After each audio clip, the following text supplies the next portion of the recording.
Hello and welcome to Janette's TV and Janette's TV podcast. I'm your host, Janette Burke, and today we're doing something very unique. Our first Canadian Screen Actor Awards red carpet, which happens to be a virtual red carpet, but nonetheless, we are dressed, hair, makeup, jewelry, clothes, ready to go to the red carpet. And we have media accreditation for this, which is a big to do because it's the first time I've ever been media accredited to work this type of event amongst the best Canadian media ever. Now, tonight's event is going to feature Canadian actors in various categories and broadcasters, and we will be participating on a Zoom red carpet press room with media accreditation, and we will be showcasing whatever we can from that. And we hope that you'll enjoy this episode. As I said, it's a special episode. It's not something I do every day. Now, I want to remind you, if you haven't done so already, please hit the subscribe button, the links below, and click to join our channel. You'll never miss another episode again, and we'd love to have you. And if you're so inclined, you can support us on Patreon. No donation is too big or too small. The link will also be in the description below. And we also have some amazing Janette's TV and Janette's TV podcasts, sweatshirts, and t-shirts. They're premium quality. They come with either the Janette's TV logo and tagline or an inspirational saying made by me and one of my guests in a previous episode. And you can also find out more about that. We ship it right to your front door, so you never have to leave your house. It includes tax and shipping and handling fees. Find out more also in the link below. Hi, Paul. Congratulations. Thank you. I'm Mariska Fernandez, your host of the Q&A Press Room. So you have won this award in 2017, 2018, 2021, and now another one. How does it feel? Honestly, I never expected to win it once, and so to have it to win it 4 times is overwhelming. I mean, I'm so humbled by this, and so my cup runneth over.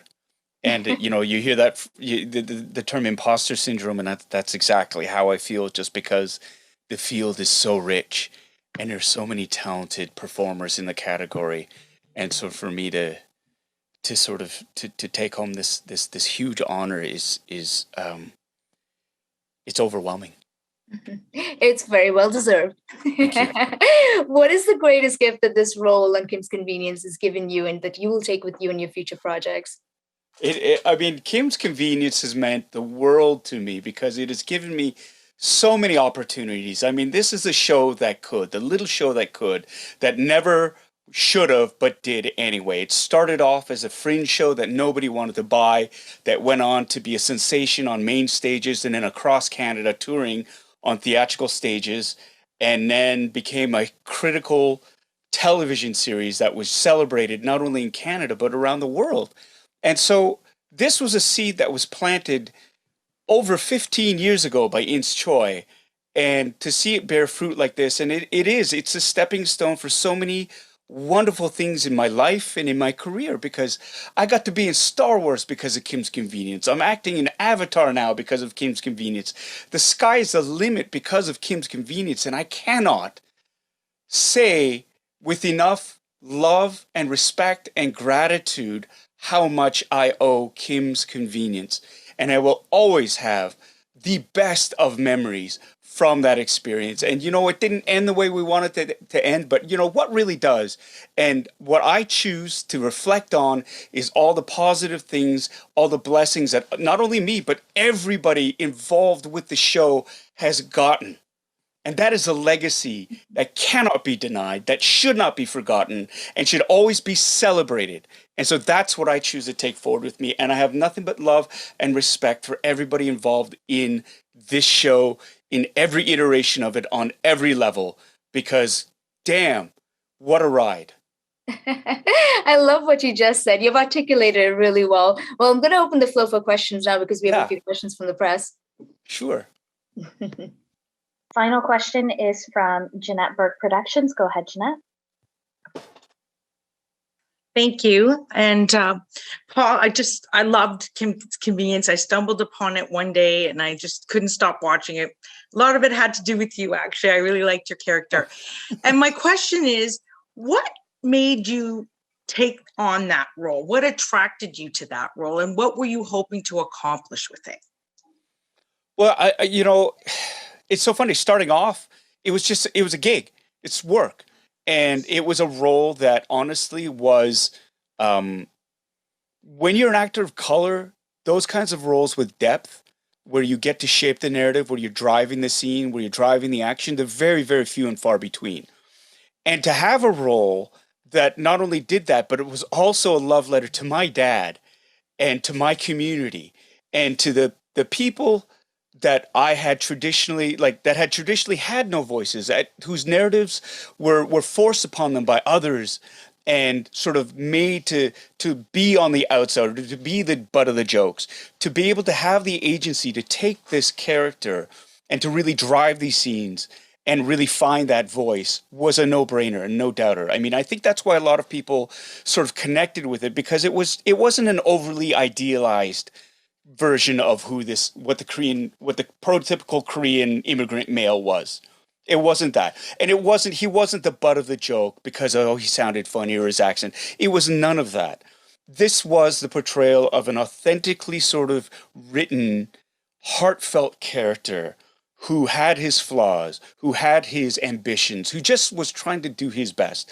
And as an actor of color, to have the opportunity to play any type of role that was that close, but not only that, but have one that spoke to me so personally, was a dream come true.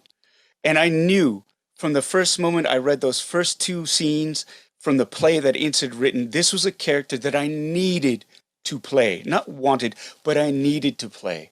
Because up until then, my career had been day players. I'd been expositionary characters. I'd been, really caricatures of actual people. But to actually play a person, but not only a person of color, but an homage to all the stubborn, crazy, stupid, loving Korean men that I grew up with.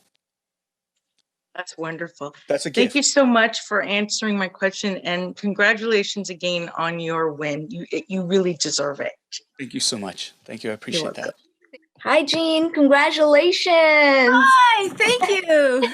I'm Mariska Fernandez, host of the Q&A press room. So I'm going to kick things off by asking you, congratulations on your first Canadian Screen Award. How does it feel? Oh, it feels really good. Yeah, I've been waiting a long time.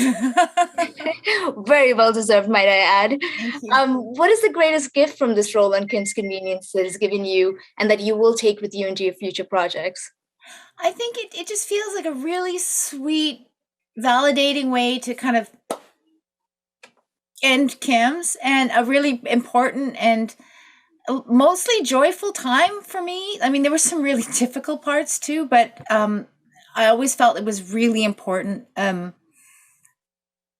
your mom, when you play basically your mom and your mom's going to comment on what you do.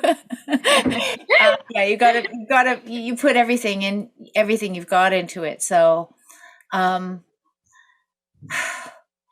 it also feels really gratifying too, in terms of just having, as a person of color, having chosen this career. I mean, when I started out, things were really rough for actors of color, really, really bad. So it's kind of a nice, it's an extremely good feeling. Yeah.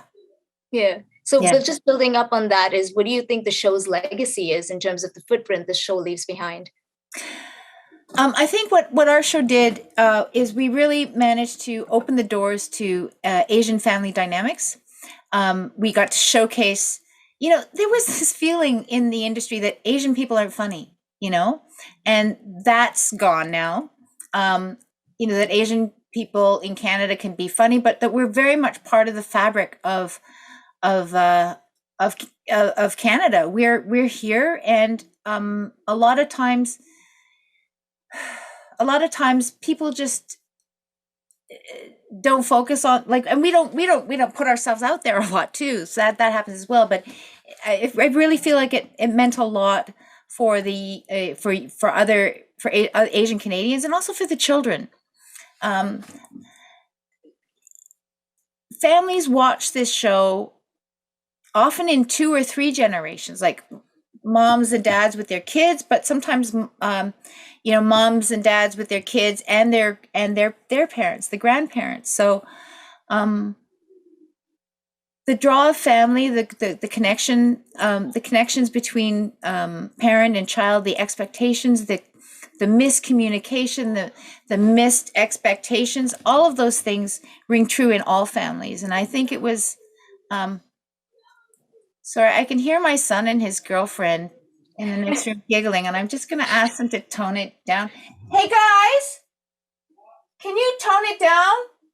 Thank you. They're like giggling. I think they're like wrestling and giggling, and it's. No worries. I'm going to open the floor for questions now from the press. I believe we have a few hands raised.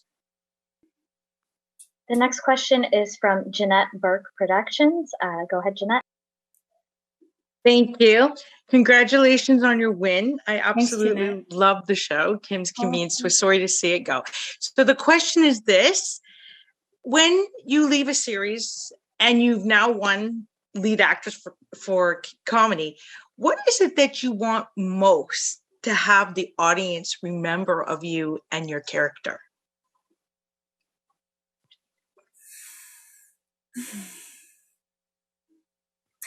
I think I want them to remember most that in the end, no matter what zany things she might do, or however mad she might get at her son or her daughter or her husband, that there's always reconciliation and forgiveness at the end, and that there's laughter. That laughter's healing. Yeah. That's wonderful. Thank you so much, and congratulations again. Thank you so much. Senator Mazie Hirono, the senator from Hawaii, wrote me on the night of the before the first impeachment, basically saying that her life was kind of grim and with all of the impeachment stuff, but that she was binging Kim's Convenience and when was the next season coming out? Like this champion for democracy is binging our show to soothe herself. That made me so proud. Kids in the neighborhood, sometimes, they're really, they can't quite believe that an actor that they see on TV is in the neighborhood. And I really feel that it's important that all children know that art is just made by people. TV is just made by people, that if that's something they want to do, they can do it. Thanks for being with us today on Janette's TV and Janette's TV podcast. I'm your host, Janette Burke, signing off. Please remember to share, like, and comment on all our posts. You will find us everywhere on the TV side: YouTube, Facebook, LinkedIn, Twitter, Pinterest, Vimeo, TikTok, Instagram, and the list goes on. On the podcast side, you can play and hear us on iHeartRadio, Apple, Buzzsprout, BuzzFeed, Anchor, and also that list goes on and on too. So for the complete list of where to watch and see us, hop on over to www.janetteburke.com under the Janette's TV and Janette's TV podcast section. You will see the complete list. And again, that list will be linked in the description box below. Again, thanks for spending your time with us today. And until next time, continue to be fabulous. This is Janette Burke, your host, signing off for the Canadian Screen Actors Awards.